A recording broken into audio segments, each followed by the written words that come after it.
Hi friends, ಇದು ಚೊಂಬು ನೋಡಿ, ಬೆಳ್ಳಿ ಚೊಂಬು, ಸಿಲ್ವರ್ ಚೊಂಬು ಬಂದು 2-3 ನೋಡೋಕ್ಕೆ ಬಂದಿದೆ. ಇದು ಒಂದು 209 ಗ್ರಾಮ್ ಇದೆ. ಇದು ಬೆಳ್ಳಿ ಚೊಂಬು. ಮತ್ತು ಇದಕ್ಕಿಂತ ಸ್ವಲ್ಪ ದೊಡ್ಡ ಚೊಂಬು ಕೇಳಿದೆ. ಇದು ಬಂದು 253 ಇದೆ. ಸೊ ನೋಡಿ, ಇದು ಅದಕ್ಕಿಂತ ಚೆನ್ನಾಗಿದೆ. ಇನ್ನೂ ಸ್ವಲ್ಪ ತೂಕನೂ ಇದೆ, ಗಟ್ಟಿನೂ ಇದೆ. ಚೊಂಬು ಭಾರ ಇತ್ತು. ಸೊ ಇದನ್ನು ತೊಗೊಳ್ಳೋಣ ಅಂದ್ಕೊಂಡೆ. ಮತ್ತು ಬೆಳ್ಳಿ ದೀಪನೂ ಅಷ್ಟೇ, ಇದು ಕೂಡ ತುಂಬ ಚೆನ್ನಾಗಿತ್ತು. ನೋಡಿ, ಬೆಳ್ಳಿ ದೀಪ ಬಂದು ಇದು 100 ಗ್ರಾಮ್ ಇದೆ ಫ್ರೆಂಡ್ಸ್.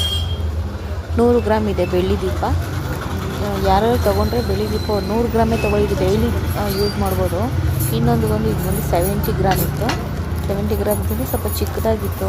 ಅದು ಎಣ್ಣೆ ಬಿಡೋದು ಅಷ್ಟೇ, ದೀಪ ಚಿಕ್ಕದಾಗಿತ್ತು. ಸೊ ಫೈನಲಿ ನೋಡಿ, ಈ ಚೊಂಬನ್ನ ನಾವು ಓಕೆ ಮಾಡೋದು, ಆ ಚೊಂಬು ಮತ್ತು ದೀಪ.